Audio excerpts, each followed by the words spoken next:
sa panahong ito, 30 tonelada kagad ang ibebenta natin. Kung wala ba tayong foresight, Anong parameters? Ano po? di ba? Ikaw naman kahit na yung palay mo, kung hanggat ka na kailangan ngayon mo muna. Siyempre ho naman. Teka muna, hintayin ko muna ng ganito. Halimbawa, Tumaas yung presyo. Oo. gold ito eh. Lalo na yung gold, Sen. Hindi naman nabubulok to eh. Nung ibinenta, palugi. Yan yun. Okay, after 1 year, lugi tayo ng 1.2 billion natin, 120 billion, hindi kwentahin natin. Ito yung nangyayari. Ngayon, sasabihin natin ngayon, gusto ng ating Pangulo ay mali na naman ang pagkakaano niya. Maring yun ang gusto ng Pangulo. Ang kusa lang. Pero hindi mo dapat i-broadcast yun. Sasabihin na naman ng mga, tatawanan na naman tayo. Ano ba naman ang Pilipinas? Di ba niya alam Mali pala yung gano'n. na yung parity, yung relasyon ng pera nila at ng US dollar magsisecure ng hindi ba? Ano ang klaseng... Ang akala nila, pogi points yun pala, negative palang epekto nun, Sen, ano? Hindi, salita na kasi ng salita yung babae na yun. Hindi naman niya pinag-iisipan ng kanyang mga... Kung ano epekto naman. Kagaya rin ni Jay Tariela.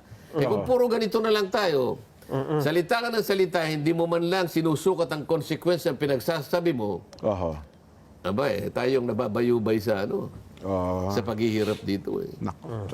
Dapat, Wala na tayong panahon. dapat na lang siguro, Sen, mag-invest tayo sa yung human investment sa kapakanan ng mga estudyante natin. Sana. Di ba, ang balita ko, Sen, meron pagpupulong EDCOM 2 ba yun? Parang binanggit ni Senate President Soto nung, parang kasama ba Senado doon sa EDCOM? Education Committee ba yun na dapat po ay mapag-uusapan itong kapakanan ng mga mag-aaral natin? Meron namang EDCOM talaga eh. Opo. Ayun. Yan kasi ay komisyon na katulong ng... Education Commission ata ang tawag doon, Sen, ano? Oversight yan eh. Kamukha ng energy. Meron tayong, di ba? Opo. Joint Energy Commission. Yung mga JCEC. Yung Agriculture Commission, nagtayo na. Kasi dati, walang Agriculture Commission. Ayun. Nakakatulong yan, parang oversight.